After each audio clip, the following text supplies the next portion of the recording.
आज जो सवालात हम ले रहे हैं ये सीरीज है हदीस में से बाज अहदीस पर सवालात।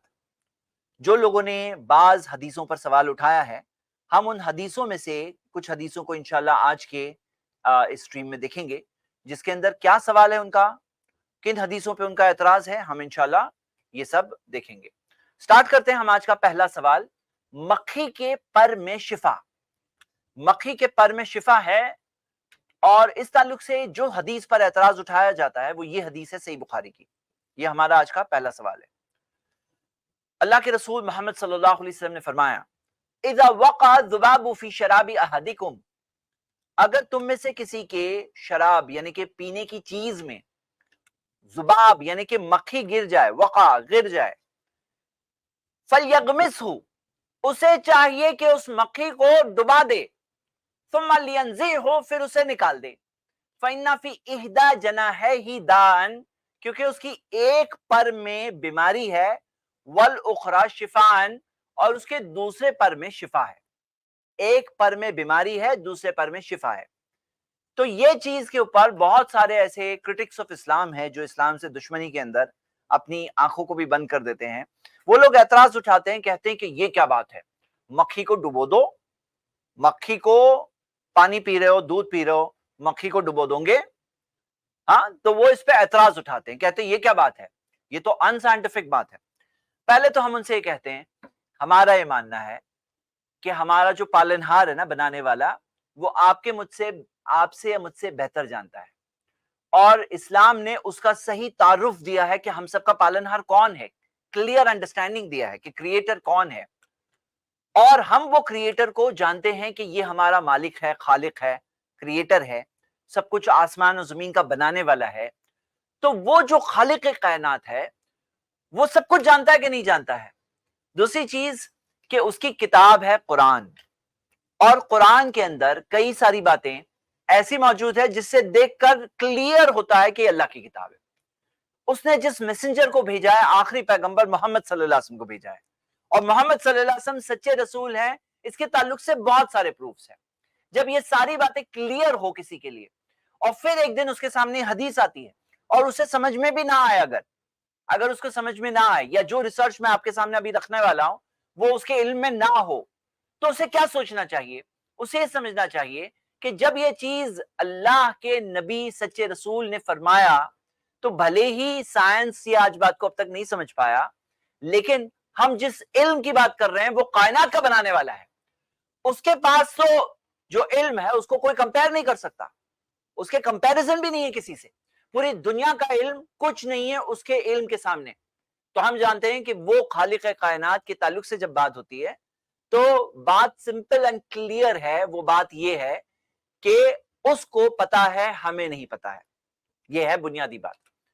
अब इस चीज के इंट्रोडक्शन के बाद में, और मैं आपको एक बात बता दूं कि मैंने एक सीरीज आई+ टीवी पे वीडियोस ली है, व्हाई इस्लाम 100 रीजंस, कि इस्लाम क्यों रिलीजन ऑफ ट्रुथ है, उसके मैंने 100 रीजंस दिया है।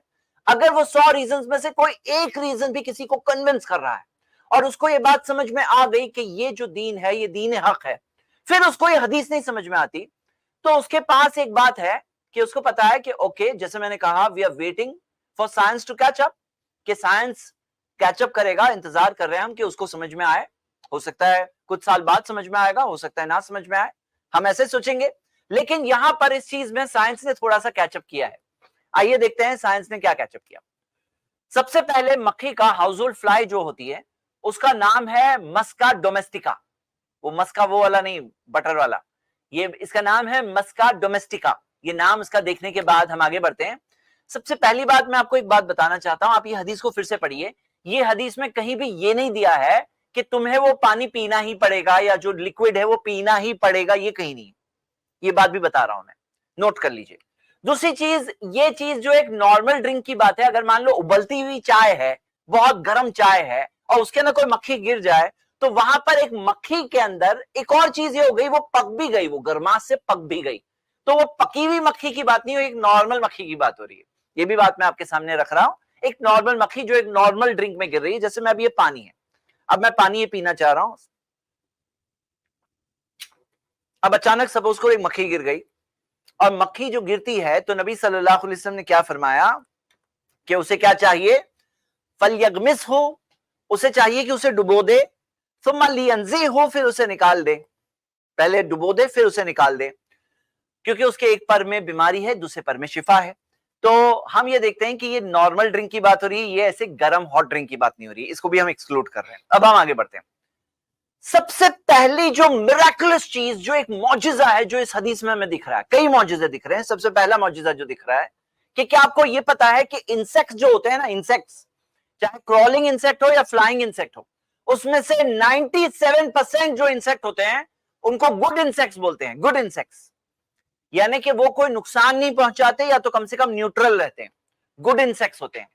और कितने इंसेक्ट की स्पीशीज है, तकरीबन 1.5 मिलियन स्पीशीज है, उनमें से 97% गुड इंसेक्ट्स होते हैं, 3% होते हैं जिनमें बीमारी, प्रॉब्लम, उनको बैड इंसेक्ट्स कहते हैं, गुड इंसेक्ट्स, बैड इंसेक्ट्स।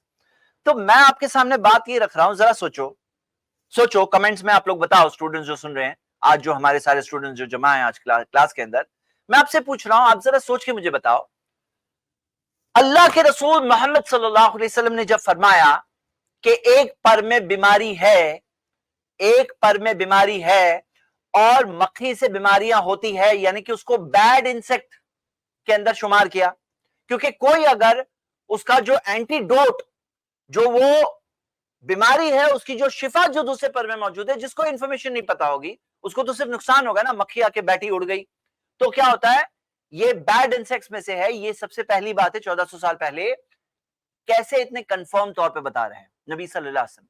यकीनन ये उनका इल्म और रिसर्च नहीं थी, ये थी बात खालिक कायनात की तरफ से आई हुई बात, और जो सब कुछ जानता है। क्योंकि अगर इंसानी कोशिश होती तो दसों चीजें रॉन्ग भी होती। देखो अंधेरे में कोई शूटिंग कर रहा है तो कोई चीज सही लग सकती है, लेकिन बहुत सी चीजें गलत भी लग जाएगी ना। और हम देखते हैं, इससे पता चलता है, ये यकीन की बुनियाद पे, ये सबसे पहला मिरेकल है कि 3% में से है, ये सबसे पहली बात। दूसरी बात, अब यहां पे हम स्टार्ट कर रहे हैं, मैं आपको स्टेप बाय स्टेप बताऊंगा इंशाल्लाह। हम देख रहे हैं कि मस्का डोमेस्टिका यानी कि जो हाउस फ्लाई है, उसके अंदर एक बैक्टीरिया मिलती है, एस्केरिया कोली, इसको ई कोली भी बोलते हैं, एस्केरिया कोली, जिसे ई कोली भी बोलते हैं। और ये ई कोली से कई बीमारियां होती है, डायरिया रिलेटेड कई सारी इंटेस्टाइनल कई बीमारियां होती है, एक्स्ट्रा इंटेस्टाइनल कई बीमारियां होती है, यूटीआई वगैरह होते हैं, और कई सारी ऐसे ऐसे डेंजरस बीमारियां भी होती है सर्टेन केसेस के अंदर, ई कोली से होती है। तो ये जो ई कोली है, ये हाउस फ्लाइज इसे कैरी करते हैं। हाउस फ्लाइज जो मक्खियां है ना, ई कोली जो बैक्टीरिया है, उसको कैरी करते हैं, उसको ट्रांसफर करते हैं, उसको पहुंचाते हैं, उसे फैलाते हैं, उसकी वजह से इतनी सारी बीमारियां होती है। ओके, अब देखिए यहां पे ये रिसर्च पेपर, ये आप देख रहे हैं रिसर्च पेपर जो पबमेड, जो अमेरिकन गवर्नमेंट वेबसाइट है, ncbi.nlm.nih.gov, इसके अंदर ये रिसर्च पेपर आप देख रहे हो, the right wing of the fly, Musca domestica के अंदर जो उसकी राइट विंग है, यानी उसका जो पर है, उसमें से जो राइट, दाहिने साइड यानी राइट साइड, सीधी जाने वाला जो पर है, उसके अंदर न्यूट्रलाइजेशन मौजूद है of drinks contaminated by microbe. ये रिसर्च पेपर का आखिर का कंक्लूजन मैंने आपकी स्क्रीन पे डाला है, आप जरा ये पढ़िए।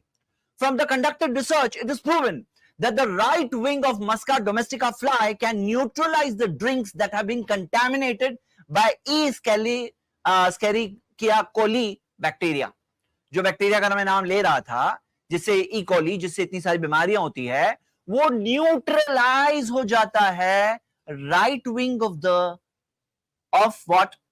The Musca domestica household fly, जो घर में उड़ने वाली मक्खी है, उसकी सीधे पर के अंदर न्यूट्रलाइजेशन मौजूद है, जो न्यूट्रलाइज कर देता है, यानी कि उसको, उसके हार्मफुल इफेक्ट को खत्म कर देता है।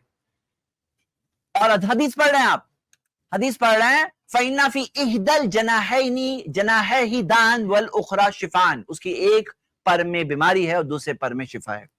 देखा आपने?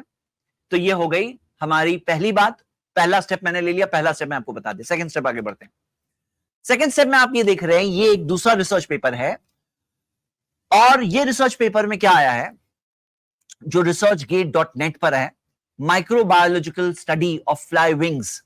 टॉप पे जो आप वो फोटो देख रहे हो, एल और आर लिखा है, राइट साइड पे ऊपर की तरफ जो फोटो है, तो यहां पे लेफ्ट विंग और राइट विंग, लेफ्ट विंग पे देखा गया कि बैक्टीरियल और फंगल ग्रोथ हो रही है, और राइट विंग पर बैक्टीरियल और फंगल ग्रोथ नहीं होती है।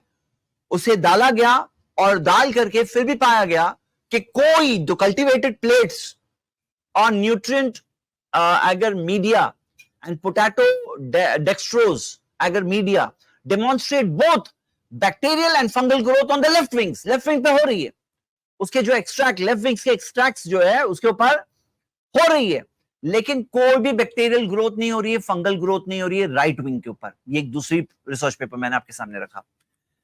अब ये तीसरा रिसर्च देखिए, ये एक पीएचडी स्टूडेंट जो ऑस्ट्रेलिया में है, जॉन क्लार्क, इन्होंने अपने जो प्रोफेसर्स माइकल जिलिंग, एंड्रू बीटल, इनके बीटी, तो इनके अंडर में रहकर ये जो रिसर्च किया, जो माइक्रोबायोलॉजी डिपार्टमेंट ऑस्ट्रेलिया के अंदर है, हाइपोथेसिस ड्रिवन ड्रग डिस्कवरी। ये लोगों ने क्या कहा, देखिए पढ़िए आप ये। वो कहते हैं कि ये गंदी फ्लाई, ये गंदी है ना, दिखती है गंदी, कौन सी मक्खी, उसके अंदर कौन सोच सकता था कि उसके अंदर एंटीडोट निकलेगा, बीमारी की शिफा निकलेगी, कौन सोच सकता था। ये लोगों ने कहा कि ये जो पीएचडी स्टूडेंट है जॉन क्लार्क, उनके माइंड में ये आया कि ये मक्खी जो सरवाइव होती है, कैसे सरवाइव होती है, यानी वो जो बीमारियों को कैरी कर रही होती है मक्खी, वो बीमारी उसे खुद होना चाहिए ना, समझ में आ रहा है, वो बीमारी एक जगह से दूसरी जगह पहुंचाती है, तो खुद उसको वो बीमारी में मुब्तला क्यों नहीं होती, why doesn't it get infected itself, खुद बीमारी में इन्फेक्टेड क्यों नहीं हो जाती। समझ में आ रही है आपकी बात। उन्होंने ये सवाल पूछा, और अब क्या प्रॉब्लम आ रहा है आपको पता है, जो एंटीबायोटिक्स हम लोग ले रहे हैं ना, डॉक्टर्स प्रिस्क्राइब करते हैं ये एंटीबायोटिक ले लो ले लो ले लो, अब हम लोग ड्रग रेजिस्टेंट होते जा रहे हैं। ड्रग रेजिस्टेंट यानी आहिस्ता आहिस्ता एंटीबायोटिक्स काम करना बंद कर रही हैं, तो हायर हायर हायर एंटीबायोटिक्स देना पड़ रहा है, और होते होते एक स्टेज बहुत दूर नहीं है जिसके अंदर एंटीबायोटिक्स टोटल काम करना बंद कर देंगी, एक पीढ़ी नहीं तो अगली पीढ़ी से, नहीं तो तीसरी पीढ़ी तक। तो अब यहां पे जरूरत आ पड़ी है कि कुछ न्यू जनरेशन इलाज लाने पड़ेंगे। तो जो न्यू जनरेशन इलाज को देख रहे हैं, तो उनको जो मक्खी है उसके विंग के अंदर क्या मिला, इन्होंने, मैंने अभी आपको ई कोली बताया ना, आप लास्ट नीचे वाला डब्बा देखिए, इन्होंने एक 4 चीजों पे टेस्ट, 4 माइक्रोब्स पे टेस्ट किया, कैंडिडा यीस्ट, ई कोली, गोल्डन स्टाफ और कॉमन सॉइल बैक्टीरियम, और देखा कि सब के सब जो होते हैं इसके अंदर जो माइक्रोब्स जो मौजूद होते हैं फ्लाई के ऊपर, उसकी वजह से सबके सब न्यूट्रलाइज हो जाते हैं। यानी कि सिर्फ ई कोली की बात नहीं है, ये सब के सब न्यूट्रलाइज हो जाते हैं। ऑस्ट्रेलिया की इस रिसर्च में आया। ये रिसर्च पेपर देखिए, ये आर्टिकल आपको जाके पढ़ने जैसा आर्टिकल है। Russian scientist invent new medicine with the help of flies. मक्खियों की मदद से रशियन साइंटिस्ट न्यू मेडिसिन पैदा कर रहे हैं, न्यू मेडिसिन बना रहे हैं। और ये न्यू मेडिसिन जो है, ये इसके बहुत अच्छे रिजल्ट्स है। क्यों? क्योंकि मक्खी के पर में जो शिफा है, वो शिफा वाली पार्ट को अगर हम एक्सट्रैक्ट करके इस्तेमाल करके हमारी बीमारियों की शिफा कर सकते हैं, तो अब यहां पे अल्लाह के रसूल सल्लल्लाहु अलैहि वसल्लम ने वो इंडिकेट कर दिया कि उसके एक पर में बीमारी, एक पर में शिफा है। उसे अगर वो एक तुम्हारे उसमें गिर जाए तो उसे डुबो दो और निकाल दो, तो आप उसका शिफा वाला एंगल ले रहे हो। तो वो लोग उस पर वर्क करके उसको एक्सट्रैक्ट करके उसको निकाल करके ला रहे हैं। हाँ, क्या ला रहे हैं कि मेडिसिन जो मक्खी के पर से बनी हुई मेडिसिन, हाँ, मक्खी के पर के ऊपर जो चीजें हैं, उससे जो माइक्रोब्स है उससे बनी हुई मेडिसिन। अब ये देखिए, ये वाले रिसर्च पेपर में क्या आया है। इस रिसर्च पेपर में, और इसकी डिटेल्स आप यहां पे देख सकते हो, a review of the antimicrobial potential of Musca domestica, microbes में एंटीमाइक्रोबियल पोटेंशियल जो है इस मक्खी का, as a natural approach with promising prospects to counter measure antibiotic resistance। जो एंटीबायोटिक की रेजिस्टेंस बन रही है, यानी एंटीबायोटिक काम नहीं कर रही है, उसका जो काउंटर मेजर क्या हो सकता है। अब आप देखिए उसकी जो बॉडी दी हुई है, अब उसके राइट पर के अंदर देखिए राइट विंग दिख रहा है आपको, राइट विंग। वो राइट विंग के बारे में क्या दिया है, the right wing contains bacteriophage. ये बैक्टीरियोफेज क्या है, क्या आपको पता है बैक्टीरियोफेज क्या है? बैक्टीरिया नहीं है, बैक्टीरियोफेज बैक्टीरिया नहीं है, ये एक वायरस है। एक ऐसी वायरस है जो बैक्टीरिया को लगती है। समझ रहे हैं आप? हम लोगों को बैक्टीरिया लगती है और बैक्टीरिया को मारने के लिए एंटीबायोटिक हम लेते हैं, लेकिन वो बैक्टीरिया को लगने वाली वायरस है जिसका नाम है बैक्टीरियोफेज। ये फेज ट्रीटमेंट जो है ना, बैक्टीरियोफेज, जो मिल रहा है यहां पर मक्खी के राइट विंग में। अच्छा गौर करिए, दोनों विंग्स में नहीं है, राइट विंग में है। और ये एक आर्टिकल आप देख रहे हैं, रिसर्च पेपर है, ये पीयर रिव्यूड रिसर्च पेपर है। और आप देखिए इसका ये सेकंड इसके अंदर ये तो देखा, और इसके अंदर और भी जगहों पर हमने ये चीज देखा है, ये चीज देखा है कि मक्खी के विंग के अंदर क्या है, राइट विंग के अंदर बैक्टीरियोफेजेस है। हाँ, ये चीज को नोट करना है। और अभी ये जो देख रहे हैं आप article national library of medicine के अंदर, ये भी नेशनल लाइब्रेरी ऑफ मेडिसिन के अंदर आर्टिकल मौजूद है, ये रिसर्च पेपर मौजूद है। इसमें आप देख रहे हैं कि अभी बैक्टीरियोफेज ट्रीटमेंट्स को यूज किया जा रहा है कि बैक्टीरिया को मारना एक चीज थी, अब हम उसको मारते हैं तो एंटीबायोटिक से वो रेजिस्टेंट हो रहे हैं, अब बैक्टीरियोफेजेस लाकर बैक्टीरिया को खुद इन्फेक्ट करके वो क्या कर रहा है, बैक्टीरिया को इनइफेक्टिव कर रहा है, न्यूट्रलाइज कर रहा है। और इसके रिसर्च पेपर्स मौजूद है। तो हम देख रहे हैं कि उल्टा जो लोग आज एतराज उठा के मजाक उड़ाते हैं, ये मजाक उन्हीं पे वापस जाता है, ये मजाक उन्हीं पे वापस जाता है। हमने इसके अंदर ये हदीस, जिस चीज के ऊपर वो लोगों ने एतराज उठाया, ये हदीस के अंदर आपको दो बातें मिलती है। सबसे पहली बात ये मिलती है कि उसके अंदर बीमारी है वो कैसे पता था, 97% इंसेक्ट्स जो गुड इंसेक्ट्स है उसमें से नहीं है, उसके अंदर बीमारी मौजूद है, ये कैसे पता था नबी सल्लल्लाहु अलैहि वसल्लम को। दूसरी बात, ये कैसे पता था कि उसकी दूसरे पर में शिफा है, ये कैसे पता था। पता कैसे था, उसका आंसर तो सिंपल है, वमा यंतिकु अनिल हवा, नबी अपनी ख्वाहिशात से नहीं बात करते, इन हुआ इल्ला वाह्युन यूहा, ये वही है जो उन पे नाजिल हुई है। क्या ये मिरेकल्स बात नहीं है? क्या ये एक ऐसी बात नहीं है कि एक ऐसी चीज, एक निशानी, कि जहां वो लोग एतराज उठा रहे हैं वहां एक मिरेकल निकल रहा है, वहां एक मौजज़ा निकल रहा है।